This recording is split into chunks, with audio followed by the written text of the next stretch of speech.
Hi, welcome to Around the World in 80s Movies. My name is Vince Leo. I am the author of the film review website Quipster.net. I invite you to check out over 4,000 of my written reviews. You can read anytime. Quipster.net is where to go, QWIPSTER.net. While you're there, I do encourage you to check out my other podcast. You can find a link to that at my website. It is called the Quipster Film Review Podcast, where I look at brand new movies out in theaters, VOD, streaming services, whatever catches my interest or I think would be fun to talk about, I will talk about on that show, the Quipster Film Review Podcast, and you can find a link to that at Quipster.net. Today I'm going to be getting into the second part of a three-part series looking at films of the 1980s. Well, today's is not from the 1980s, but I'm talking about films which feature apes as part of the main character cast. Last week I looked at Tarzan the Ape Man, and this week I'm going to be looking at the king of all of these kinds of films, although it's a remake of The King. It is from 1976, and it is called King Kong. And the reason why I'm throwing it in here is because the next movie I'm going to be talking about is its sequel, but I'll get into that toward the end of the show. King Kong, the remake, of course, of the 1933 film. This one featuring Jeff Bridges, Jessica Lange, and Charles Grodin, John Randolph, Rene Auberjonois. The director of this film is John Guillermin. The screenplay credited to Lorenzo Semple Jr. It's a PG-rated film. This pre-existed, of course, by quite a bit, the PG-13 rating. The runtime for this film is 2 hours and 14 minutes. Now, of course, I like to talk about the making of these films when I start off my show, and this is one of those movies that has a lot of different people that claim that they came up with the idea of King Kong in their own way. So what I decided to do was to try to amalgamate some of these anecdotal stories to come up with kind of a plausible way that they could all be right and deliver it as kind of a seamless narrative. It's not necessarily 100% accurate, but somewhere in there, the truth probably lies. We start back in December of 1974, and that's when ABC Network's Michael Eisner, he was watching 1933's King Kong on television with his family, and after it was done, he remarked, "Boy, what a great movie that had been for its time." Flash forward several months, early to mid-April of 1975, Michael Eisner was watching a preview of this Broadway show called Clams on the Half-Shell Review, and that starred Bette Midler. And there's a scene in that show in which Midler appears atop the Empire State Building, and she's in the palm of King Kong. And then and there, Michael Eisner grew convinced that a remake was long overdue. So he brought up this idea to his old boss at ABC, who had left to become Paramount Pictures chairman. His name is Barry Diller. But Diller did not display any kind of response, no reaction to this idea. Eisner thought this was pretty typical for Diller, but a day later, Eisner decided to bring up the King Kong remake idea while he was having dinner with Sid Sheinberg, his friend from MCA. MCA happened to be the parent company of Universal Pictures, and Sheinberg enthusiastically agreed that this would be a great idea. And after the success of 1974's Earthquake, Universal, they were eagerly looking for additional films to market its vibration-producing Sensurround sound system into theaters, and Sheinberg suggested to one of the Universal producers that King Kong would be a natural fit as their next picture. So they sought out RKO General to acquire the rights to remake their 1933 classic.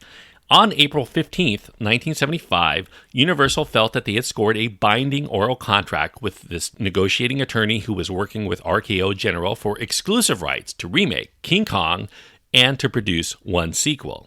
Now, during this period, or maybe even shortly afterward, Paramount's Diller, Barry Diller, he suggested to independent Italian film producer Dino De Laurentiis. De Laurentiis had recently moved his operations to the United States. Diller began to talk to De Laurentiis about possibly making a monster movie on the level of Jaws that was just about to be released into theaters that he could make for Paramount. And Dino, he had already been thinking about this because he had this notion of remaking King Kong in his mind, seeing it day after day on this poster on his daughter Francesca's wall prior to moving to Beverly Hills from New York. If De Laurentiis could get it made, Barry Diller said, Paramount would agree to fund half of the $12 million budget that they would allot for distribution rights. And on May 6th, 1975, De Laurentiis signed a King Kong deal with his personal friend Tom O'Neill. Tom O'Neill happened to be the head of RKO General, and who really was the only one who had the rights to sign for this deal. De Laurentiis would give RKO $200,000 and a percentage of the gross, which was really what Tom O'Neill wanted, and that was the difference between him choosing De Laurentiis and Universal, who only wanted to give him a percentage of the profits, not the gross. After De Laurentiis put out giant trade ads announcing this deal, Universal filed a $25 million lawsuit against him and RKO for a breach of contract, for fraud, and for international interference with advantageous business relations. But Universal was unable to gain a lot of traction in court without a signed contract. So the lawyers found a new tactic to try to gain the right to make their movie. They found out that prior to RKO's film, King Kong was made into a novelization by Delos W. Lovelace, which was also serialized without a special copyright in the pages of Mystery Magazine. And it was based on the Edgar Wallace and Marion C. Cooper draft script to King Kong and not the final script that was used for release in cinemas. The Copyright Act of 1909 stipulated that the rights holders of properties had to re-register every 28 years, and the copyright to the book and Mystery Magazine ceased in 1960 because no one thought to renew the rights, and therefore Universal stipulated that the King Kong concept was in the public domain. They did not need permission to proceed with their movie. In trying to beat De Laurentiis to the punch, Universal announced a start date of January 5th, 1976. They put in Hunt Stromberg to produce, they hired Joseph Sargent to direct, and to try to get around any additional copyright issues, Universal commissioned Bull Goldman to adapt strictly the Lovelace novelization. They would title their proposed feature The Legend of King Kong. And unlike the modern updating that was proposed by De Laurentiis, Universal planned to set their picture when the novel was written back in the 1930s, with the Empire State Building climax and similar stop-motion photography that was used eventually for the movie, courtesy of Jim Danforth. They would bring this stop-motion, though, this older style, much more up-to-date. Susan Blakely and Peter Falk were already in talks to have the inside track as the stars of the film. They were really rushing ahead. And De Laurentiis, he had to step on the gas. He had originally intended his production to start in April 15th, so he was going to get it as close as possible to try to shoot some footage before Universal started theirs. The closest he could get was January 15th, just 10 days after Universal started theirs. He hoped that he could get his King Kong into theaters before Universal, or in the interim stop them altogether, because he was going to file a $90 million countersuit for infringement, while RKO also sued Universal for $5 million in damages. And in their case, they wanted Universal to cease production on their version of King Kong altogether. In response to Universal's title of The Legend of King Kong, De Laurentiis wanted to add his own subtitle in response called The Legend Reborn. De Laurentiis then commissioned Towering Inferno poster artist John Berkey to compose several mock-ups for the upcoming King Kong. Dino liked this one that Berkey created with King Kong atop the World Trade Center, and he liked it so much that it pretty much clinched this as the setting for the King Kong climax to come.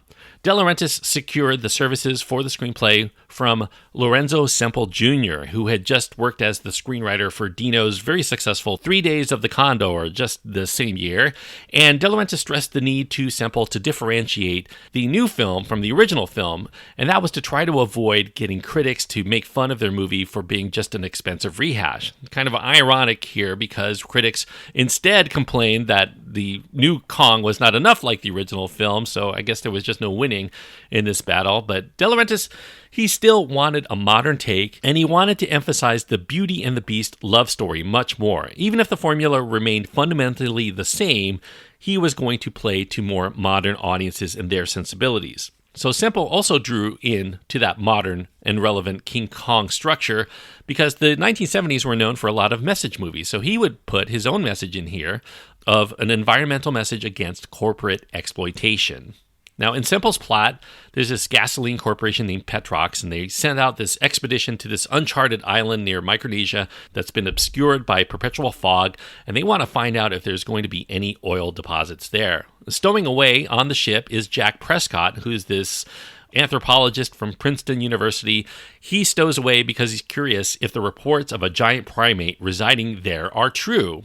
So along the way, they also pick up another unexpected passenger in this woman named Dwan. She's this aspiring American actress who is adrift in a lifeboat that they scoop up on the way to their destination. And what they find on that island, instead of usable oil, is a gorilla 6 times the size of a normal ape. He is the god to which the native villagers on that island sacrifice their women, of which Dwan becomes the next in line. So Kong, he takes a liking to Dwan, and he doesn't kill her, and instead, he ends up getting captured by the Petrox people, who plan to take him back to the United States to gain publicity and money for their corporation by exploiting this giant ape. There's kind of a plot hole here that kind of bothers me. They actually get the massive King Kong transported to the ship's hold without any explanation as to how they actually do this. Now, problems arise when the ape goes back to New York and he escapes and he begins destroying the city, searching for Dwan. I suppose there's more to the story than that, but that's basically the setup, and pretty much everybody knows the King Kong story if you're a cinephile of any measure. Now, Dino De Laurentiis thought his version of King Kong was going to be even bigger than Jaws, which was a massive hit, the number one biggest money earner of all time, at least at that time. And it would be bigger than Jaws, not only because King Kong was a known property everybody knew, but because of the appeal of its monster intrinsically to the story. No one really shed a tear for the shark's death in Jaws, but after seeing his King Kong, Dino felt everyone was going to be walking out of the theater crying. And his Kong was not going to be this scary monster movie, but it was going to be a tragedy. And initially, Dino conceived of Kong very differently. He was not going to be fully an ape. He was more like an ape man, like in between a human and an ape, the missing link, but giant-sized. And that was done primarily to make the love story much more plausible. Audiences would fall in love with this ape man just as much as the leading lady. And in his version, the greed of humankind is the actual monster. King Kong is the misunderstood victim.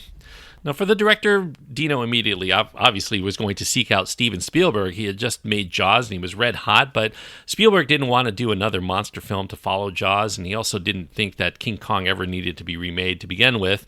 He then asked Roman Polanski, but Polanski didn't want to do a movie starring a giant monkey. Milos Forman, Sidney Pollack, Michael Winner, Sam Peckinpah, they all were asked but also passed, and so that left John Guillermin. And Guillermin was already working for De Laurentiis on another movie called The Hurricane, and Guillermin seemed much more of a natural fit to follow up The Towering Inferno, which was a large-scale special effects-laden movie. He could do King Kong kind of as another disaster movie of a sort. De Laurentiis was going to be very involved here. He served as his own line producer to ensure his film was going to be done his way. And the shoot would occupy 7 sound stages on the MGM lot, including this 50-foot wall built on the back lot where the villagers reside to make their sacrifices to Kong. That wall required 8 weeks to build, and it cost alone $1 million of the budget. Stop motion photography. Dino felt that was not going to impress modern audiences. He thought that the effects would need to be upgraded. So De Laurentiis thought he could make kind of Kong as a puppet, and he would be moving through miniature sets or in front of blue screens, but because Jaws had a mechanical shark and audiences bought that as real, he felt that they could make a robotic King Kong kind of like Jaws, but much more state-of-the-art as a way to go. So they planned a $2 million, 45-foot-high, 6.5-ton electronically controlled model of this ape that can walk in strides of 15 feet.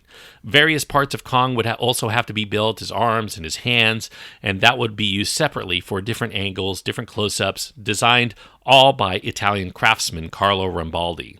Designer Glenn Robinson was hired to help with the mechanical Kong. He approached an aircraft carrier company to construct very elaborate pieces, but the aircraft carrier company told Glenn Robinson that it was going to take about 3 years to do all the things he wanted them to do.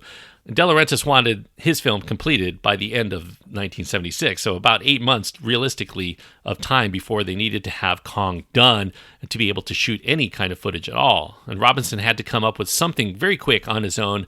He went to this nearby construction shop on the MGM lot, and he consulted technicians who worked in the amusement park industry on how they mechanized large characters to perform very simple but effective movements. Although they initially had some delays because of having to wait for Kong to be put in place, they accidentally made 2 right hands. The Argentinian horsetail hair-covered arms worked out better than the mechanized full-size Kong ever would. It very effectively cradled Dwan with the help of a crane. There were a couple of times when the hands didn't always act as they should. It squeezed their actress a little bit too hard or knocked her in the head from swinging into her.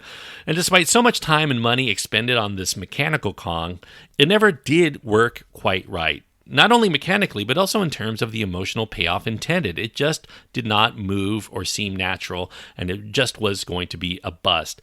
It would only appear in about 6 shots in the final film released theatrically, and that comprised less than 30 seconds worth of the completed film, despite all the money and the time that they expended on it. Even with that, Rambaldi and Robinson and also Frank Vanderveer would win an Academy Award for Special Achievement in Visual Effects, even though that mechanical Kong never worked and it was barely in the film. Now, De Laurentiis received even more bad news. He received some negative publicity because he put out these trade ads around Hollywood looking for a tall, well-built black man to play Kong the Ape Man that he had in mind. He felt that the closest that you could get to a gorilla but still be human was that, unfortunately. And he had these buff black men come in and they mimicked gorilla-like movements for the audition. And when word of that got out, obviously, civil rights groups protested vehemently, and so Dino had to issue a denial. He stated that the ethnicity did not matter because you would only see the actor's eyes. It could be any kind of ethnicity. So he withdrew the ads and claimed that no harm, no foul, even though it raised quite a kerfuffle at the time. And tired of delays, De Laurentiis decided he was just going to move forward. He was going to opt for somebody in an ape suit to do as much of the footage as they could and hoped that the mechanical Kong would at some point come into play. Stop-motion animators in the business, they asked De Laurentiis if he wanted their help for work, but it was just going to take too long to do it the stop-motion way. He said he was going to go with this mechanical ape and a man in an ape suit to fill in whatever the mechanical ape couldn't do. At that point, the stop-motion animators recommended somebody that they knew, a man who specialized in ape suits, makeup specialist Rick Baker. He's a young guy, about 25, 26 years old. Baker's first role as an actor was actually playing King Kong in a short film from 1972 called Volkswagen 411. He had already knew that they were making this King Kong remake. He found out from John Landis, and he thought if they were not going to use stop-motion techniques, it was probably going to be a travesty because they were going to stick some poor schmuck in an ape suit, and it just was going to look really cheesy. And Baker would find out firsthand about that because De Laurentiis called him in and talked to him and hired him, not only to create the suit, but because he looked so convincing when he was in the suit, mimicking these gorilla movements. Guillermin cast him in the role as King Kong in the ape suit. Baker's impressive gorilla suit also caused them to abandon this missing link idea and to portray Kong as a giant gorilla. And Baker, at this point of his career, he had been so fascinated with apes since he was a kid. He had fashioned several ape suits over the years, and he really was enthused about making this creation, even though the film itself he seemed to be kind of against. But he was really putting himself into his work, so to speak, because he was inside his own suit on the screen. But he couldn't last more than 3 hours in this very poorly ventilated bearskin covered suit, very heavy, very hot. So they hired another actor around Rick Baker's size, a man named Bill Shepard, and he was going to take over in the suit whenever Baker needed a breather. Guillermin said that the acting between Shepard and Baker was noticeably different. So Shepard instead became much more like a stunt double. He would perform some of the more dangerous scenes in the Kong suit and give Baker a breather to do some of the easier work where he could act a little bit more up close. Dino wanted Kong to be very expressive. He wanted him to be able to smile and charm his way through a love story. So 5 distinct masks were made depending on Kong's mood in any given situation, depending on the scene. A first-of-its-kind hydraulic valve system was placed inside the masks to change the expression of Kong to smile, to frown, to look confused, or get angry. These were Carlo Rambaldi's creations, even though Baker did pretty much the rest of the suit. Unfortunately, these artificial-looking expressions do provide some of the unintentionally funny moments for many filmgoers today. Toward the end of this film, De Laurentiis was so impressed by the way Rick Baker acted in this suit and the way that it came across that he bragged that Baker was going to get a Best Actor Oscar nomination out of this. As either an homage or maybe possibly an insult, Baker played a character the following year when he did Kentucky Fried Movie for John Landis. His ape character was called Dino. For the female lead, De Laurentiis drew interest from Barbra Streisand, but she said that she was not going to be available until May, and because of the race with Universal, that just was not going to work.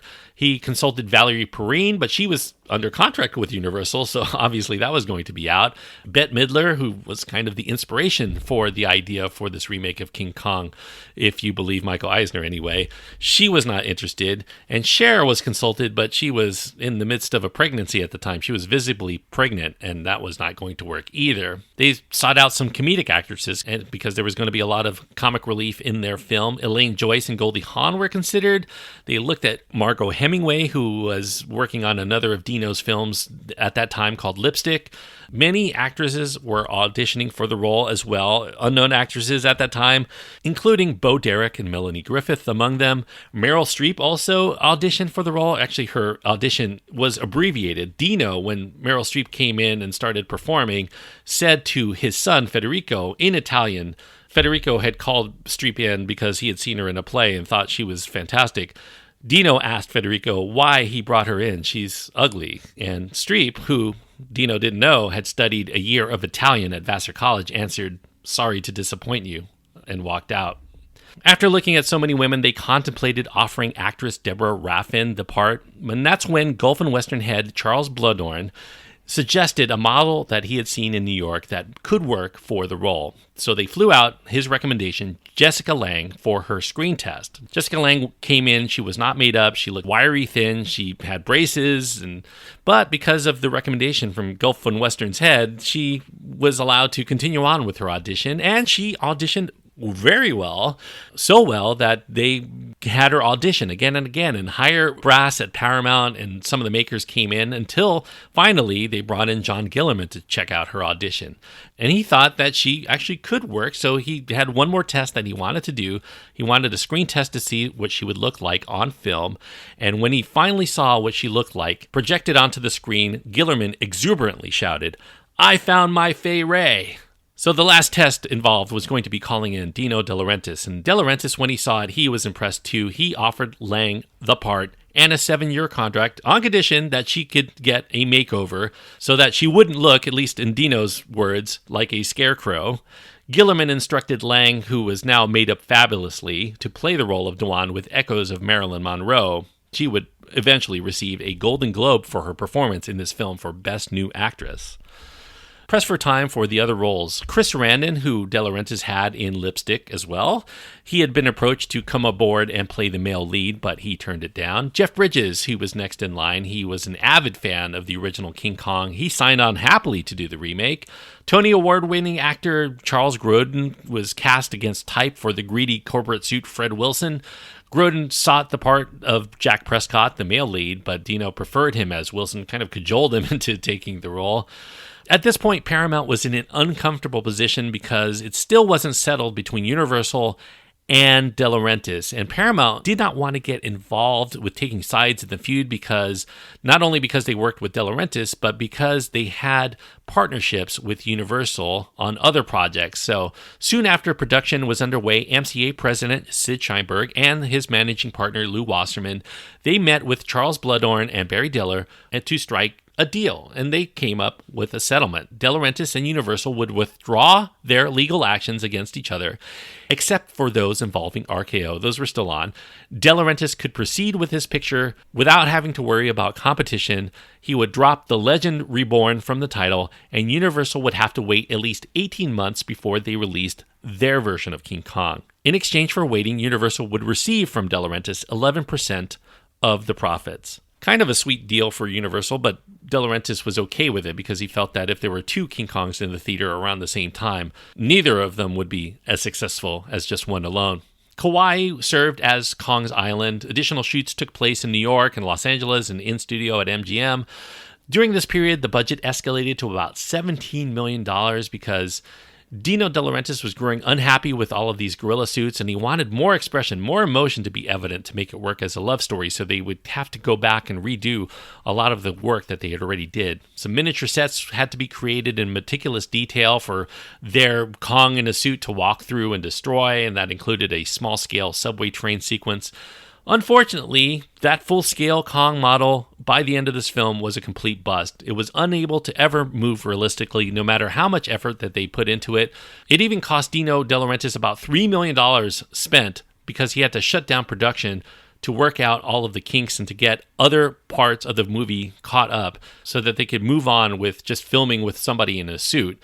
Guillermin had to shoot all of these scenes that didn't require a full-size Kong, and they were running behind schedule, and the costs escalated by the end to $24 million, making King Kong, the remake, the second most expensive Hollywood production to that date, behind Cleopatra.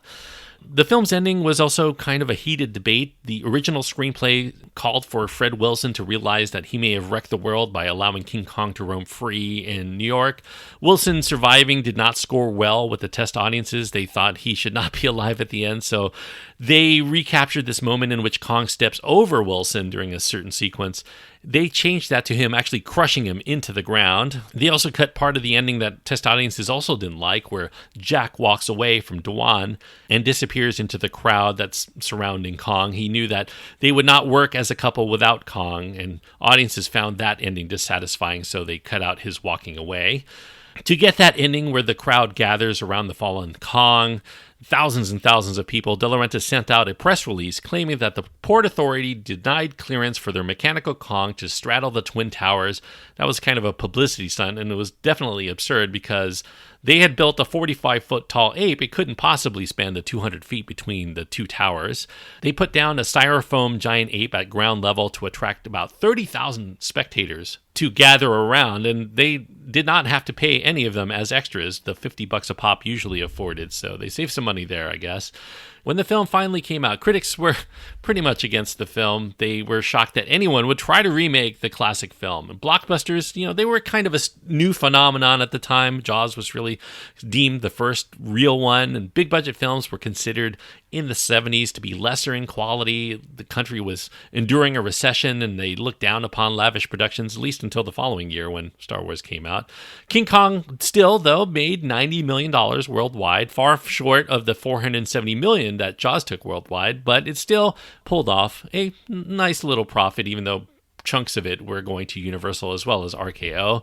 1976's King Kong. It is a bubble-headed but entertaining remake. It is highly uneven when you watch it. It ranges from exceptionally good during certain parts, downright awful in certain parts. Special effects are both impressive and laughable. It really runs the gamut of good and great and bad and awful, and a fine ensemble of actors. They do what they can. The dialogue is fairly painful at times. The opting for forced laughs, it relies far too frequently on a film that also tries to double as a heart-wrenching tragedy. King Kong does, despite the sophistication of the suits, he does look like a guy in a gorilla suit. In the end, you don't necessarily feel like this is a real gorilla. Pacing can be an issue, languishing during certain scenes that run long. The expense of the feature is a problem too. De Laurentiis wanted many of the props and sets and costumes that he had paid big money for to be represented on the screen, so they appear in very lengthy scenes whether they add to the story or not, because he wanted to show off these things that he had paid big money for. And in the end, I think the real knock on it is that it's hard to really make out what the intent of this version of King Kong is. Is it a remake? Is it a spoof? Is it an homage? Is it an effects movie? Is it an earnest love story? Is it a camp comedy? Is it a tragedy?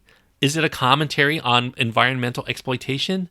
Well, the answer is all of the above, but it's not quite enough to make it a good example of any one of them. So depending on what you're looking for coming in, you'll get a little bit of what you like, but you won't get a lot. And so it does maintain a watchability because of the scattershot approach, but it's not enough to hit most people very strongly in any particular direction, depending on their expectations. This giant ape seems content to reach only for the low-hanging fruit much of the time. I think there are enough effective scenes here to think that a good film might have been made with some judicious editing. There's at least a half hour of padded scenes to show off the special effects.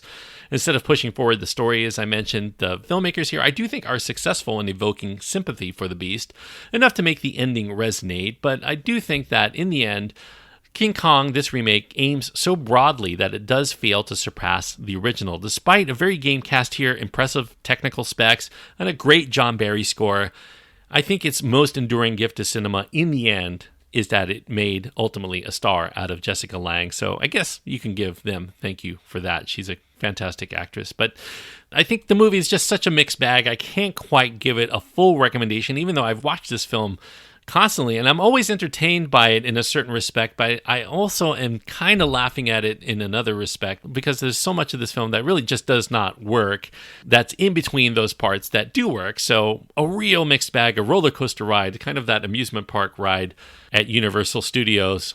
So for that, I'm going to give King Kong 2.5 stars out of 4. 2.5 stars on my scale means that it had all of the tools, it had all of the talent to make a winning picture here, but it just could not get it quite together. And I think the rushed production and the unclear vision as to what exactly that they wanted to make it probably was shifting on a day-to-day basis depending on what parts that they had working at any given time.